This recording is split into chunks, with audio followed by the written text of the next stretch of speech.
En su última novela, Victoria, el prolífico autor gaditano Rafael Marín nos embarca en una apasionante aventura histórica, la primera circunnavegación del planeta. Hay que ver, Rafael, las aventuras tan grandes que tenemos, simple y llanamente, en nuestra propia historia, ¿no? Sí, tenemos enormes y maravillosas y terribles aventuras que nosotros, por una sensación, no sé si de vergüenza ajena o de vergüenza histórica, no queremos reconocer. Nosotros mismos somos los primeros que se han tragado la historia de la leyenda negra, que yo no la niego, pero dentro de esa leyenda negra hubo enormes momentos de leyenda blanca. Y nuestros antepasados o los antepasados de quienes hicieran aquella historia dejaron una marca enorme en el futuro. Claro, fíjate, estamos hablando de la primera circunnavegación, esa odisea de Magallanes y Elcano. Sí, eso fue... Qué mal tenía que estar la cosa cuando 200 y pico señores desarrapados de un montón de nacionalidades se meten en 5 cascarones porque no eran más grandes que autobuses y se van a la aventura sabiendo que el viaje podía durar 2 años. Al final duró 3. Y al final vuelven 17 de esos 200 y pico, ¿no? Qué mal tenía que estar la cosa aquí, cachucha, para que se metieran en eso, que aquello tuvo que ser terrible, cruzar 2 océanos. Que además me imagino que ya ni se les esperaría cuando llegaron. No, es más, los daban por muertos porque una de las 5 naos se dio la vuelta a los traicionados. Y además contaron una serie de historias terribles sobre Magallanes y tal, cosa que Magallanes, por cierto, la viuda se quedó a 2 velas. Y luego hubo juicios y tal. Pero bueno, los que llegan, imagínate, yo es que imagino la escena y tal como la cuento yo en el libro, eran 17 zombies que bajaron del esto, arrastrándose y van los tíos a misa, ¿no? Y siempre digo, joder, nosotros queremos vender como que fue una gesta enorme y maravillosa y tal. Pero los pobrecitos míos sufrieron lo que no hay en los escritos, no sufrieron muchísimo. Y yo creo que la heroicidad no está en tanto el demostrar que la Tierra es redonda, que eso es un efecto colateral de la aventura, sino cómo fueron capaces de sobrevivir, aunque fueran solo 17. Tú, para contarlo, lo has hecho en primera persona, a través del narrador, que podríamos decir fue el narrador oficial de la historia. Esa historia había muchas formas de contarla, ¿no? Si lo hubiera contado en tercera persona desde el narrador omnisciente, habría tenido que... La novela sería 3 veces más larga, sería 3 veces más aburrida, tendría que haber estudiado cómo funciona un barco, cómo son las velas, eso para mí me parecía que eso sería una lata. Y al contarlo desde el punto de vista del personaje de Pigafetta, me permite primero meter un personaje disonante, es el único que no es marinero, o uno de los que no son marineros, tiene una sensibilidad especial, funciona como cronista, como poeta. Y claro, cuando te vas directamente a la fuente, al libro suyo, que tiene cosas maravillosas, pero que tiene también unas trolas tremepuntas. Y entonces cuando dice, macho, aquí porque cuenta que había gente que dormía envolviéndose en la oreja, y eso es mentira.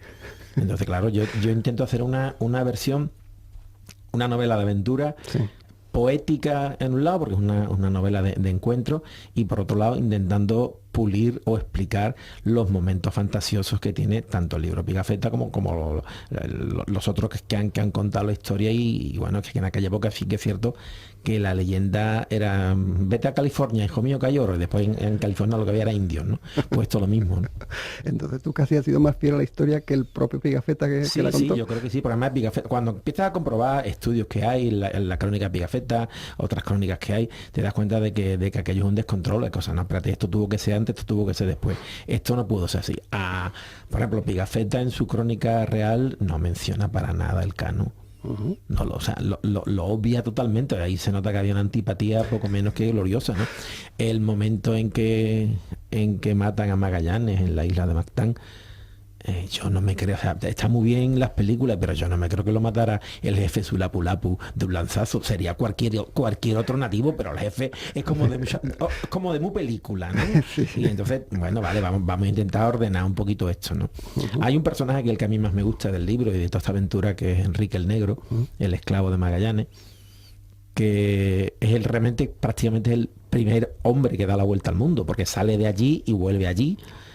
Y cuando muere Magallanes ha dejado unas provisiones, un testamento donde lo tienen que dar la libertad y darle un dinero. y los herederos, o sea, los que toman el mando, ni le dan la libertad ni le dan el dinero. Se van a cenar con los indios en la isla y los indios en la isla los matan. Los matan y evidentemente se los comen.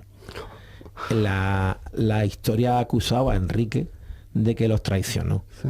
Pero tú dices, a ver, ¿cómo sabéis que os traicionó? Si los que fueron al banquete no volvieron y los que lo contáis estabais en el barco que no sabéis lo que pasó allá abajo. Claro. Es decir, ¿qué te hace a ti pensar que a Enrique no se lo comieron y lo mataron también? Pero claro, es muy muy goloso tener un cabeza de turco. Es malo, no es malo. El pobre hombre quería ser libre como todos queremos ser libres. Bueno, me imagino que habrá sido un reto también el mantener siempre el interés en una novela en la que ya sabemos el final. Sí, yo sabía paso a paso lo que iba a pasar. Esta es una novela de mapa descaradamente. Además, como los capítulos son tan cortitos, pues me permitía jugar con el continuará. Un capítulo de 3 páginas, 4 páginas, pero el truco era terminarlo de forma que dieran más ganas de volver a leerlo, ¿no? Pero es que la historia es fascinante. La historia es absolutamente fascinante. Fascinante y curiosamente, no sé si del todo bien contada hasta ahora en la propia historia, ¿no? Es que aquí, como siempre, los españoles obviamos a Magallanes, los portugueses al revés. obvian a Elcano. Nosotros al Cano ya lo hemos puesto de Elcano, cuando era Elcano, punto, no era de. Los recelos que siempre tuvo uno, tuvo otro. Realmente la gesta fue una gesta maravillosa que parte de un error enorme de bulto, el mismo error de Colón. ¿No? Colón piensa que la Tierra es un tercio más pequeña de lo que es. Ajá. Y Magallanes va siguiendo el mismo cálculo equivocado. Él piensa que hay un paso, que no había paso, tanto que tarda prácticamente un año en remontar todo lo que es el continente americano hasta el sur. Y claro, cuando se meten en lo que es el mar Pacífico, que ellos son los que le llaman mar Pacífico, están 110 días navegando a la deriva, porque no hay ni una corriente de viento, ni hay una isla, que ya hay que tener mal tino, porque como además se negaba el tío, porque era muy cabezota, era muy gallego. En ese aspecto, en el sentido de los portugueses, son gallegos y redentos, que decía Forges, ¿no? El tío no cambia el rumbo. Y tú dices, si hubiera cambiado un poquito más el rumbo, descubre Australia. Y un poquito más para arriba llega a Japón. No, el tío a machacamartillo, ¿no? Y entonces no le queremos reconocer ni una cosa ni la otra. Y insisto, el objetivo no era dar la vuelta al mundo. El objetivo era llegar a la isla de las especias, rapiñar todas las especies que pudieran y volver por el camino que habían llegado. Es cosa, parece que sí está probado, que es cosa del Cano. Cuando se quedan solo con dos barcos, la cargan de especias, pero la cargan tanto de especias que uno de los barcos revienta. Cuando ya se marchan, el barco revienta, entonces tienen que parar. Oye, que aquí este barco hay que repararlo y hay que calafatearlo entero, tenemos que estar aquí 6 meses. Como estaban metidos en territorio portugués, porque estaban de piratas, es cuando deciden, mira, uno se queda reparando y otro se va, ¿vale? Y entonces dice el Cano, pero nos vamos a ir por el camino conocido, que está más cerca. Y entonces es cuando hacen el recorrido y llegan al punto de partida volviendo al revés.